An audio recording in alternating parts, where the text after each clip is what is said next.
hot outside. It's like 97. And it's 68 in this room, so it's cool. So I'm going to be making some more videos, and I'll probably have to kick the air on. But I'll turn the mic off, and I'll go back and forth. I've had to do it before. I don't like doing it. But I don't want to sit here and sweat on film. On camera. So, today, this is a Sam from Holland request. The monster in her bedroom was real. I'm finally able to kind of get to some of these. It's just a little bit longer, so I can't do as many of these. I like the smaller ones, but I'm trying. So like and subscribe. I'm not going to talk a whole long because this is about 40 minutes. So let's just get into it. And don't worry, I have chips and hummus and some mozzarella cheese, in case you were wondering. In the middle of America is this two-story house that's very modest, very plain. There's nothing unique about it, and it's even set far off the road behind some trees, so you really can't even see it. But today, when I tell you what happened inside of that house, you will never be able to look at it the same way again. Be sure to stick around to the very end of today's video because we have an important "Where are they now?" type of segment. But before we get into today's story, if you're a fan of the strange, dark, and mysterious delivered in story format, then you've come to the right place because that's all we do, and we upload once or twice every week. So if that's of interest to you, please ask the like button to help you move out of your apartment and offer beer and pizza as payment. Once they accept and the move is complete, only serve O'Doul's and anchovy pizza. Also, please subscribe to our channel and turn on all notifications so you don't miss any of our weekly uploads. Okay, let's get into today's story.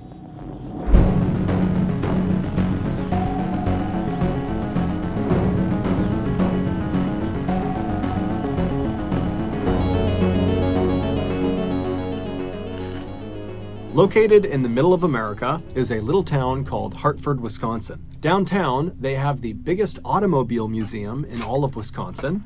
They also have a bowling alley called Dave's Lanes, which sells cheap beer and the best frozen pizza in town. Around the corner from the museum and Dave's Lanes are two other very popular local spots. One is called Scoop DeVille, which is an ice cream parlor that's themed like it's the 1950s, and they specialize in raspberry sundaes. And the other popular spot is called the Mine Shaft, and it's this big family-friendly restaurant that offers comfort food and arcade games. On warmer days, you can find There's a place, town around here called Chillicothe, and they used to have a bowling alley called Chili Bowl.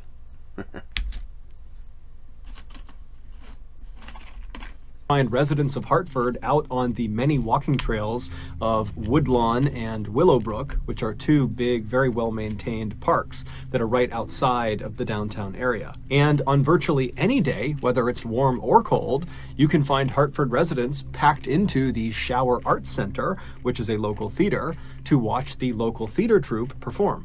But none of these attractions are why anybody knows about Hartford, Wisconsin.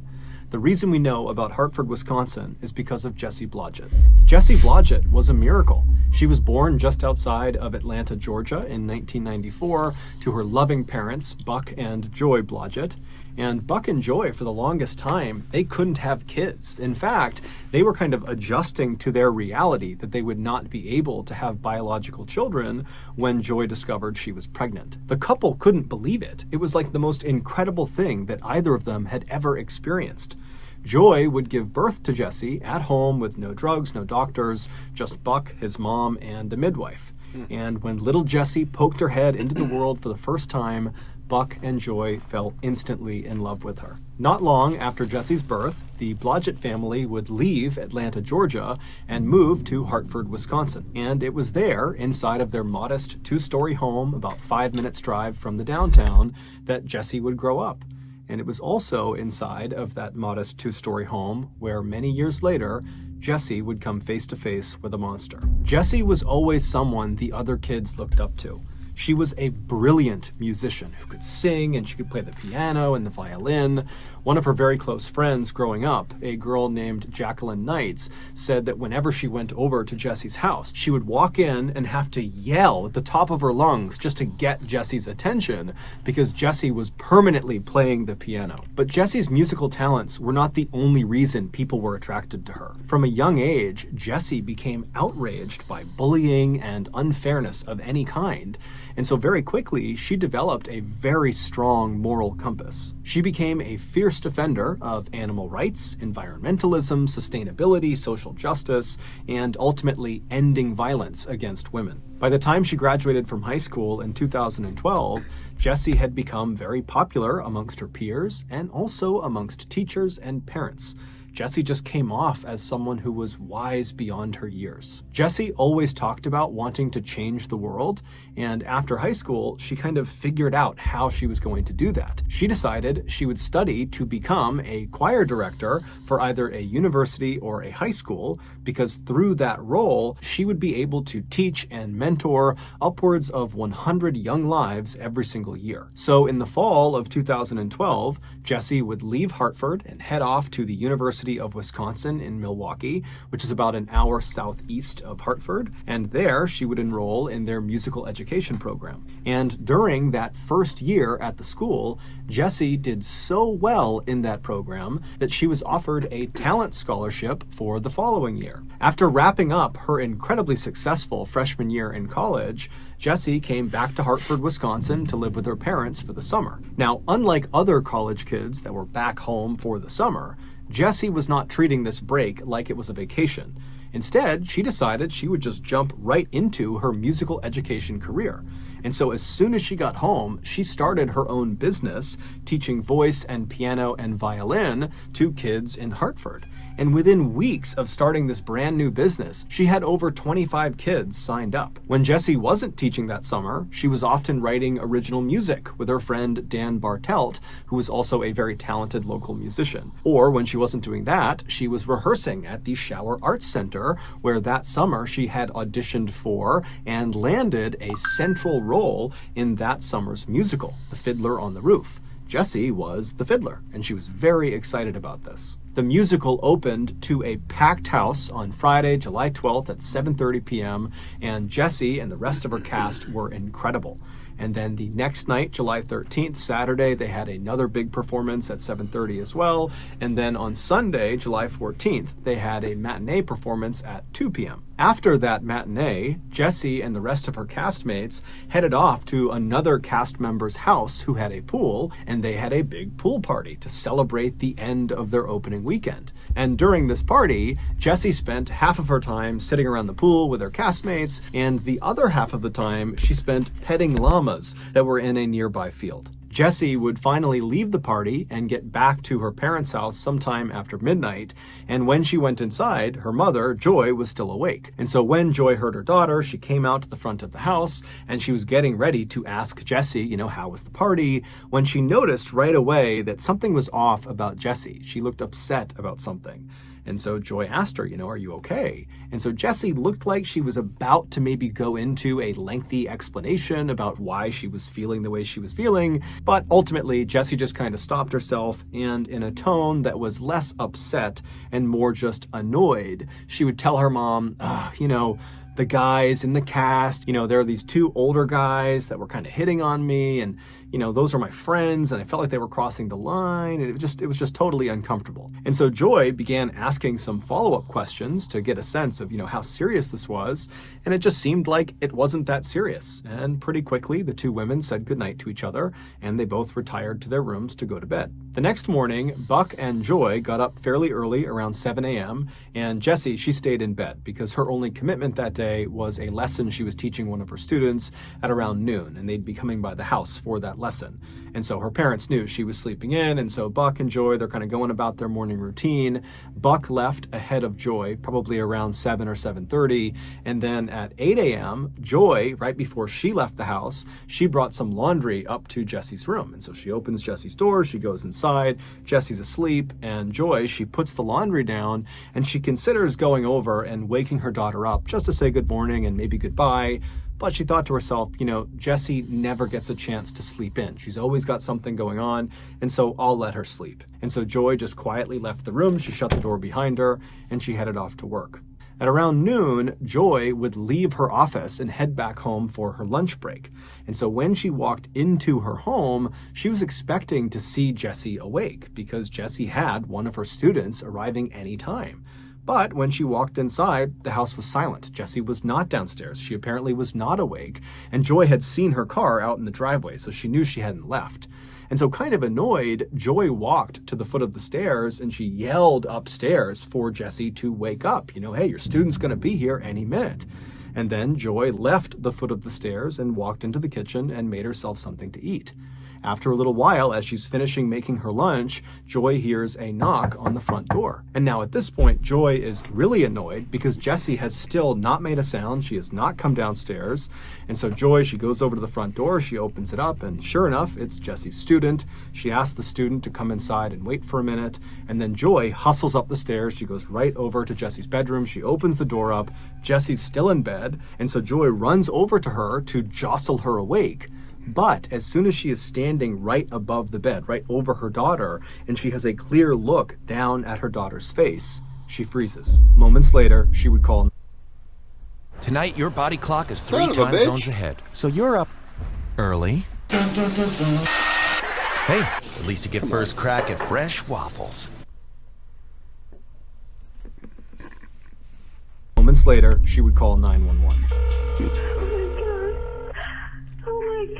Hartford 911, what's your emergency? My daughter is blue. I went to wake her up, and I just got home from lunch, and she won't wake up. She's Oh, my 19. God. Okay, hang on just a second. Okay. Okay, so is she breathing? I don't think so, no.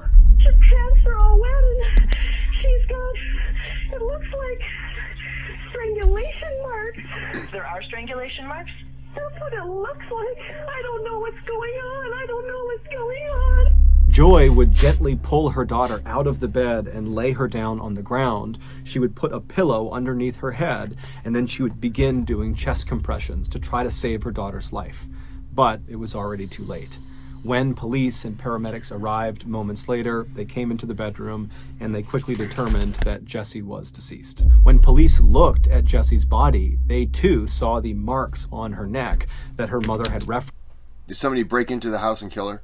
referenced on the 911 call, and they also saw the same ligature marks on her left wrist and also on her ankles. As a result of these findings, the police on scene quickly concluded that this was not a naturally occurring death, this was not a suicide, this was a homicide. And so, as gently as they could, the police ushered Joy out of her daughter's bedroom and led her downstairs, because at this point, her daughter's bedroom was a crime scene, and they needed to keep it pristine so they could find evidence to figure out who did this. Once downstairs, Joy was reunited with her very distraught husband, Buck, who had just come home as well, and the two of them, their life is destroyed. Their beautiful baby girl, their only child, is now suddenly gone, and it didn't make any sense.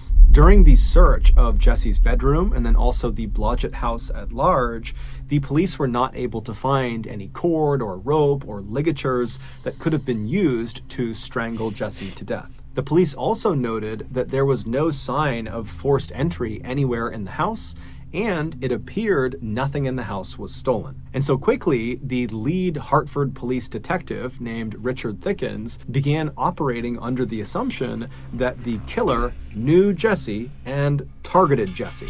That they would have known where she was in the house, they knew how to get in the house, and they went straight for her, they killed her, and they left. When Detective Thickens spoke with Buck and Joy just hours after they had discovered their daughter dead, he asked them if they had any idea who would want to hurt their daughter. And at first, the parents said, no, we don't know anyone.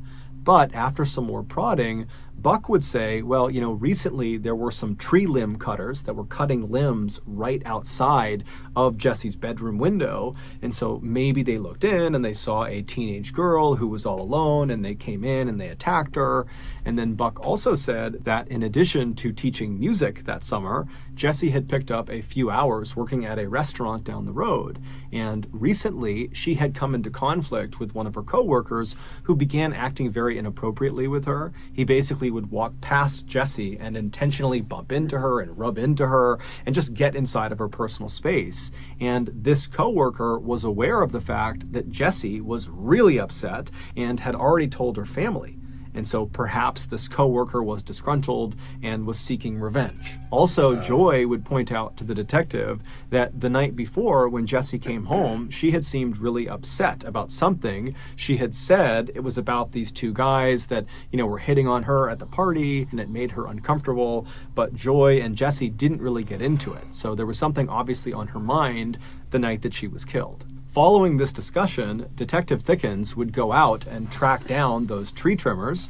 He would also track down the co-worker at the restaurant, and he discovered that they had rock-solid alibis and they were ruled out as suspects. As for the two older guys, the cast members from the pool party that had made Jessie uncomfortable, Detective Thickens found them, and he very quickly ruled out one of them, but he was not able to rule out the other. His name was Randy Talley. When Detective Thickens spoke to Randy on July 15th, the day that Jessie was found, Randy would deny having anything to do with Jessie's death. When Detective Thickens asked him, where were you the night before after the cast party? Where'd you go? And then where were you this morning? Randy would tell him that after the party, he went back to his apartment, and that is where he has been the entire time until right then. When Detective Thickens asked him if there was anyone that could corroborate his story, Randy said no, he was alone in his apartment the entire time. Shortly after speaking with Randy, the police were still searching Jessie's bedroom for evidence,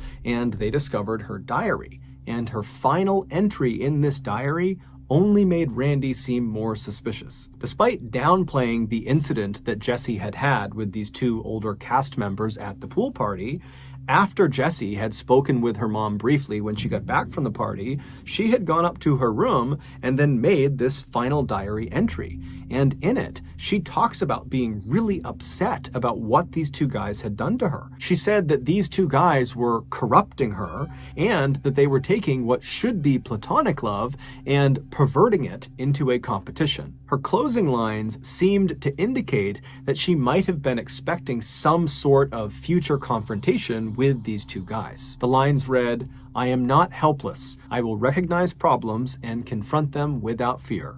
God be with me." Between Randy's lack of an alibi and then Jessie's kind of ominous final message that seemed to be talking about Randy, Randy quickly became the primary suspect in this murder investigation. But Randy's cell phone records indicated that he had not had any interaction, no calls, no text messages, with Jessie leading up to her death.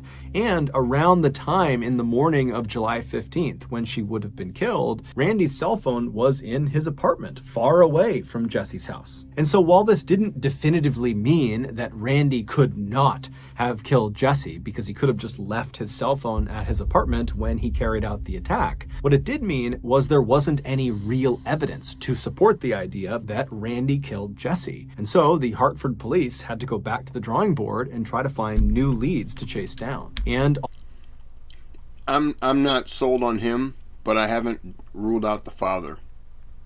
Because of tree trimming, I don't know. On July 16th, just 24 hours after Jessie was discovered, the police would get a huge lead. Commercial. Before we finish our story, I want to tell you about today's sponsor, Current. Banking is still one of the very few industries that has yet to be modernized by technology. It's still dominated by a bunch of old companies. Tell me that more. 3 days before Jessie was killed, a young woman about the same age as Jessie, named Melissa Richards, decided to take her dog for a walk in a park in Richfield, Wisconsin, which is a small town about 10 miles southeast of Hartford. When Melissa pulled her car into the dirt parking lot that connected to the walking trail she intended to go on, she noticed there was only one other car parked in this lot, and it was immediately on her left, pointed nose away from the entrance. It was this blue minivan.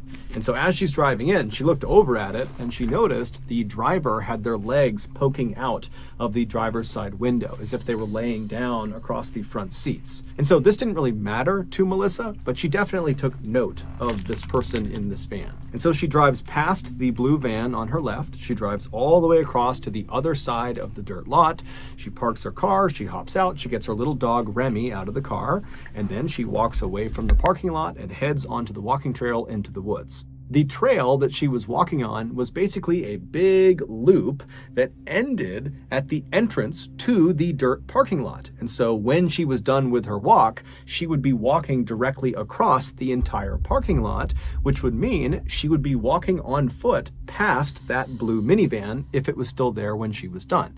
And so Melissa does a 30-minute loop. She gets all the way around and she reaches the entrance to the parking lot, and she sees the blue minivan is still parked where it was, except the driver no longer has their feet poking out of the window. Now she can't see if there's anybody in the van at all. And so Melissa, again, she's not really thinking about this. It's crossing her mind, but she's not on edge about this van. And so she lets go of the leash of Remy, and Remy starts running to the car, and Melissa pulls out her key fob and she opens up the trunk to the car. And so Remy runs over, he leaps into the car, and then Melissa just continues to walk across the lot towards her vehicle. And when Melissa walks just far enough that she is past the blue minivan, she turns to look at it and she sees the person who had been sticking their legs out of the window, the driver, is now sitting in the passenger seat of the blue minivan. The door is open and this person is sitting there staring at Melissa. And so Melissa, she makes quick eye contact with this person and immediately averts her gaze. She doesn't want to be rude, and she just keeps on walking towards her vehicle. But again, she's not worried about what's happening with this van. She's just aware of this person and this van. But after averting her gaze, she hears the sound of someone running towards her from behind. And so she whips her head around and she sees the same person. Challenge the past. Challenge accepted. Purdue University.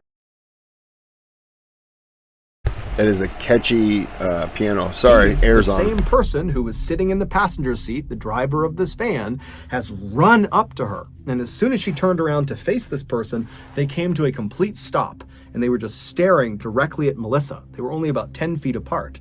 And Melissa kind of reflexively said, "Oh, you scared me." And then Melissa just turned her back on this person and continued walking towards her vehicle.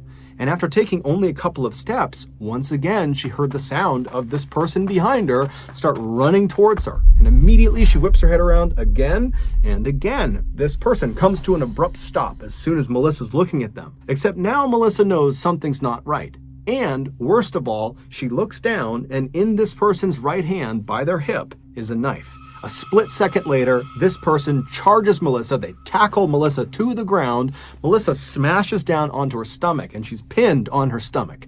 And this person, they attempt to stab Melissa, but Melissa fights back like mad. She turns over and she grabs the blade of the knife and she wrestles it away from her attacker, and she pulls the knife under her body and she puts it under all of her weight. And the attacker is so surprised that this has happened, they actually stop for a second before kind of reaching down and trying to yank the knife out from underneath Melissa, but Melissa is not letting it go. And so finally the attacker just kind of sits up on her back and says, "Can I just go?"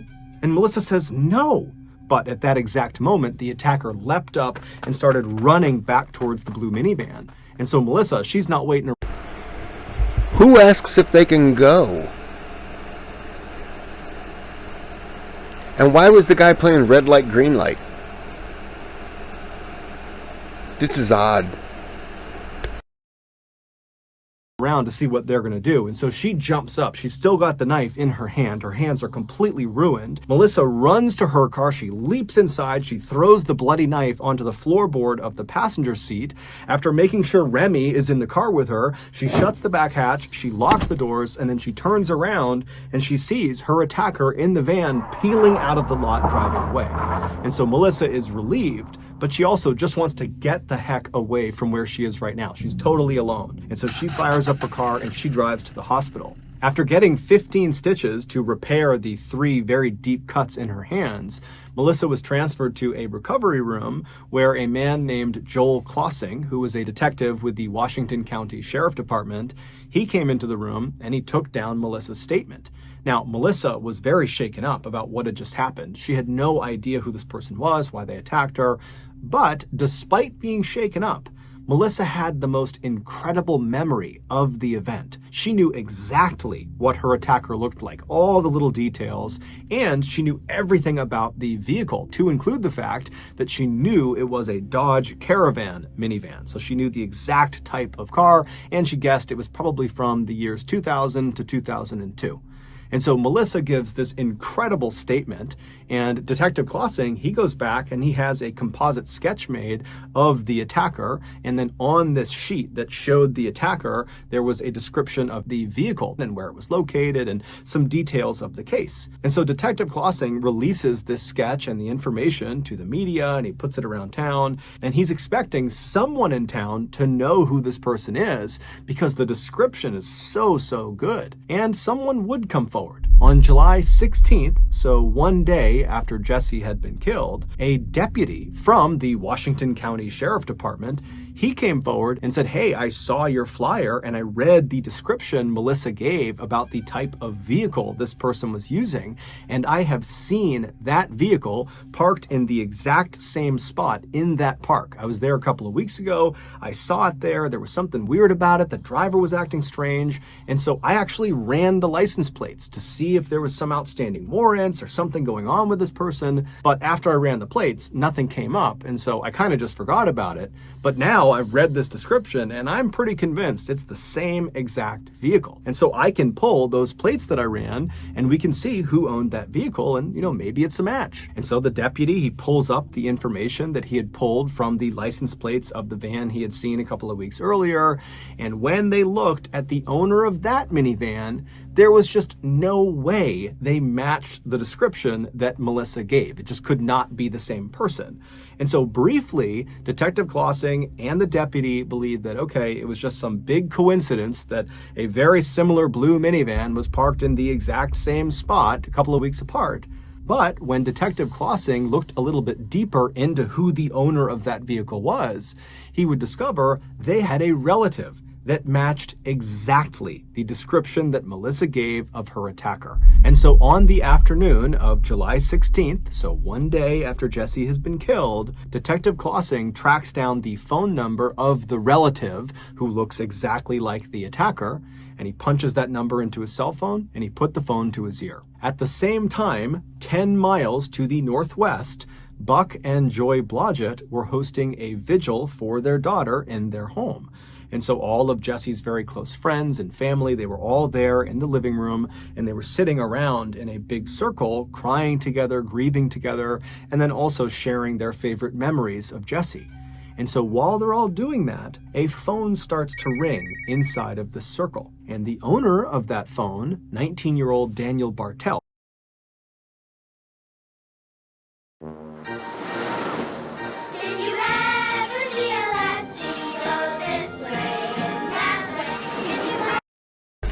I was wrong about the father. My apologies. 19-year-old Daniel Bartelt, who was a very close friend of Jesse's and who had spent much of that summer coming over to the Blodgett household to make original music with Jesse. He stands up and he walks quietly away from the group, and then he answers the phone, and it's Detective Klossing asking Daniel to come into the station to talk about Melissa Richards. Daniel would make his way to the police station that afternoon, and he would be interviewed by Detective Klossing and another detective. And even though they had brought Daniel in to talk to him about Melissa Richards, it was not lost on these detectives how strange it was that Daniel is at the home of a recently murdered young woman where that case is unsolved, and he is now the suspect of another attack on another young woman that happened only a couple of days earlier and only a couple of miles away. And so as soon as Daniel sits down, Detective Klossing kind of casually asks him, hey, why were you at Jesse Blodgett's house when I called you? And Daniel would say, well, I'm very close with Jessie, and so we were there as part of her vigil because she was killed yesterday. And so the detective kind of did gradually shift to Melissa Richards, which Daniel would say he had nothing to do with. But as they began asking him questions about Melissa, Detective Clausing and the other detective noticed that there were cuts on Daniel's hands. And so they kind of cut him off and they asked Daniel, how'd you get these cuts on your hands? And Daniel was very quick to say, well, I got them at work. A screw kind of jutted out and cut my hands. I always, if they were to ask me, I'd have been like, oh yeah, I was wrestling alligators in the bathtub, and hope that they buy it and move on. I move inventory around in a back room of an engineering company. That's my job. And, I just cut my hand at work. And so at that point, the police began really asking very pointed questions about exactly how he hurt his hands and what exactly did he do at his job. And at some point, when it just seemed like there was something off about his story about how he hurt himself, one of the detectives just says to Daniel, if I were to call your employer, this engineering company, would they say you, Daniel, are currently employed with them? And Daniel, he kind of paused for a minute and then said, no, I actually lost my job several weeks ago. And so now the detectives knew he had to be lying about how he cut his hand because he's just told them that he hurt it at work recently, but he wasn't employed recently. And so Detective Clausing kind of leans in and says, Daniel, so how'd you really hurt your hand? And so Daniel, he begins talking about how he cut it cooking. And Detective Clausing is like, Daniel, nobody would lie about cutting their hand cooking. So why don't you just tell us the truth? And amazingly, Daniel would. He would admit after some serious pressure that he hurt himself attacking Melissa Richards. He told detectives that after he lost his job a few weeks earlier, he didn't want his parents to know he had lost his job. And so he had just continued getting up early and leaving the house and coming back later in the day, kind of acting like he had been at work all day, when in reality, all he was doing was driving around town and sometimes going to parks and just sitting in parking spots in parks. And so on July 12th, the day that Melissa was attacked, that's exactly what Daniel was doing. He was pretending to be at work by sitting in that parking space in that dirt lot in Richfield. And at some point, he saw Melissa and he decided he just wanted to attack her. He told detectives that recently he had become overwhelmed in college and so he had dropped out and then he lost his job. And so combined, he was just feeling kind of scared of life. That's how he described it. And so he wanted somebody else to feel scared too. And so that was why he said he attacked Melissa. But despite admitting to this vicious, violent crime against Melissa Richards, Daniel, when asked if he had any connection to the Jessie Blodgett murder, he would say, absolutely not. I love Jessie. I would never hurt her. But when Detective Clausing reached out to Detective Thickens of the Hartford Police and told them you should look at Daniel as a potential suspect in your murder case, it would quickly come to light that Daniel was lying again. Daniel was raised in a good, loving family. He was extremely smart, straight-A student. He was an incredible musician, and he was really well respected by his peers and even by his teachers and other instructors. I mean, this was a kid who had everything going for him. But something went wrong with Daniel, and no one knows exactly why. Shortly before he attacked Melissa, Daniel had become obsessed with killing and death and murder. His internet search history shows that he spent a lot of time looking for actual snuff videos online. Those are videos of actual murder. He also spent a lot of time looking up serial killers and spree killers, and he was especially interested in anybody who killed lots and lots of women. And then finally, right before he would attack Melissa, Daniel, based on his search history, had discovered this one particular pornographic snuff film, and it was of this woman who was all tied up and hogtied, and after being assaulted, she was strangled. And Daniel watched this video over and over and over and over. What is it that made him just decide that he wanted to be weird, like a creep? Because I like being weird, but I'm not weird like that. Something just snapped in his head? over again. On that day, July 12th, as Daniel is pretending to be at work, he's sitting in his car, he looks out and he sees Melissa, she's all alone, and something clicks in his head where he decides he's going to go reenact that wretched pornographic snuff film on Melissa. And so Melissa was likely just at the wrong place at the wrong time. Recovered in that dirt parking lot after the attack was this special, very strong tape that had been in Daniel's pockets during the attack. It had just fallen out. And so it's believed he was going to use that tape to subdue Melissa and then abduct her. But obviously Melissa fought back and Daniel got spooked and ran off. 3 days later, on July 15th, it's believed that Daniel decided he wanted to try again. He wanted to act out this pornographic snuff film, but in real life. And this time, he wasn't going to leave it up to some random victim. He needed his victim to be totally helpless. He needed his victim not to fight back. And who better than 19-year-old Jesse Blodgett, his close friend who inherently trusted him and would easily let him into her house, into her bedroom. It wouldn't matter if she was all alone because she felt safe around him. Based on eyewitness testimony of someone who was driving through the Blodgett neighborhood on the morning that Jesse was killed, it's believed Daniel arrived in the driveway of the Blodgett household just a few minutes after Buck and Joy had left for work. And so he pulled into the driveway knowing that Jesse was all alone. We don't know exactly what happened inside of that house. We don't know if Jesse came down and opened the door or if she was still upstairs sleeping. But Daniel, he entered the house, and when he went inside, he was prepared for what he was about to do. He literally had a bag full of supplies. Things like that special tape, there were ligatures, cords, ropes, there was alcohol wipes, zip ties. And so he makes his way upstairs to Jesse's bedroom, and then once he's in there, we don't know if Jesse was awake or sleeping at this time, but either way, Daniel jumped on top of her and immediately put a homemade ball gag into her mouth and then wrapped that special tape around her head to make sure the gag stayed in her mouth.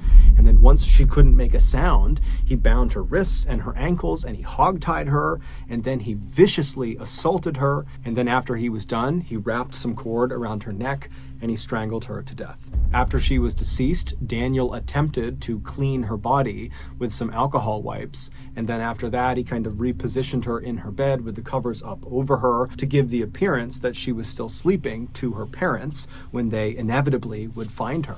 Then Daniel rounded up all of his murder supplies back into his bag, except he did accidentally leave one of those special rolls of tape underneath Jesse's bed, and then he slipped out of the Blodgett household, and then he drove to Woodlawn Park, where he disposed of his supplies into one of the trash cans. The next day, at Jesse's vigil, Daniel would attend, and according to the other people that were there, Daniel was by far the most talkative person in that circle. Daniel would ultimately be found guilty of murdering Jesse Blodgett, although he never admitted guilt. In fact, during the sentencing phase, Buck Blodgett would give this incredibly eloquent and heart-wrenching speech about what it was like to lose his only child. And toward the end of this speech, Buck turned to his right, so away from the judge who he had been addressing, and he looked directly at Daniel. And Daniel looked back at him, and Buck says, "Dan, I forgive you as I have every day since I found out it was you." And then a few moments later, Buck would also say to Dan, "Dan, not only do I forgive you, but I love you." But when Daniel got his turn to stand up and say something on his behalf, he turned to face Buck and Joy, and looking right at them, he would tell them that he's innocent and that he doesn't have any answers for them because he didn't do it and his conscience is clear. Daniel was sentenced to life in prison without the possibility of parole, and as far as we know, he still denies having killed Jesse despite the mountain of evidence against him. In the days following Jesse's death, Buck Blodgett walked into his daughter's bedroom and he laid down on her bed, and looking straight up, he tried to hold his breath for as long as he possibly could. And as he began to struggle, he started to imagine what it was like for his poor daughter in her final moments as she's being murdered, and it just crushed him.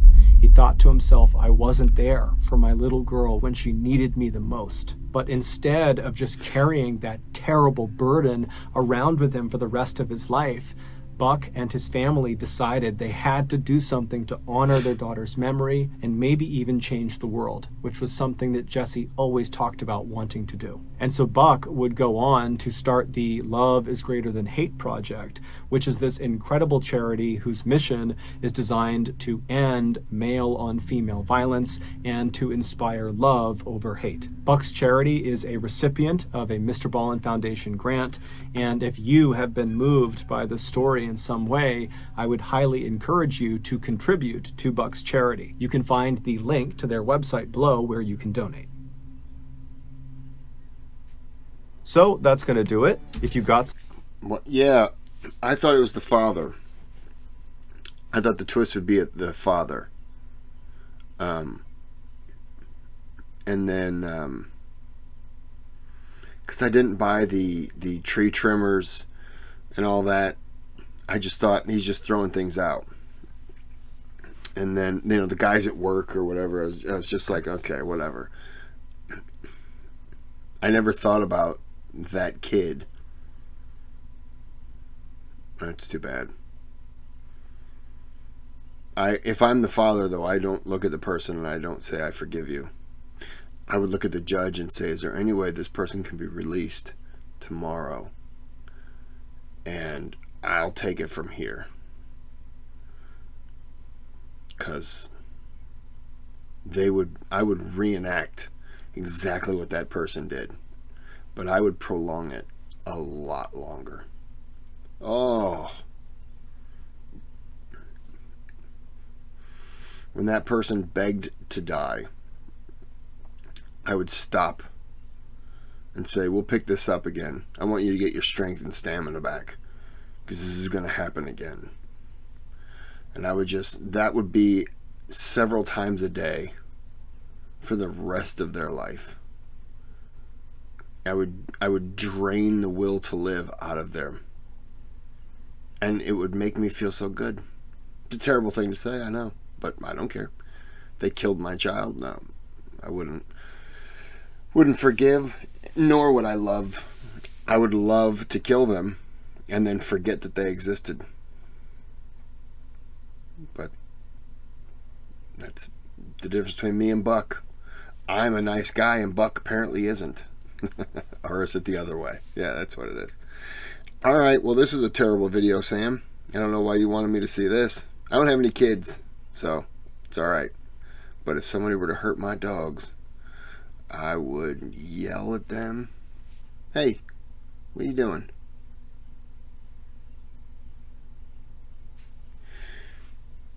She's looking at me, growling. There it goes again. Alright, well, I'm going to end this here. Like and subscribe. Cry. Oh, we do all kinds of things here. We get in hand-holding circles. Hand-holding circles. We scream. We shit our pants. It's a big thing. So if you want to be a part of that, then like and subscribe. And if not, then just keep watching the videos and pissing me off because you don't like and subscribe. Okay. We're going to end this video in 600. 599.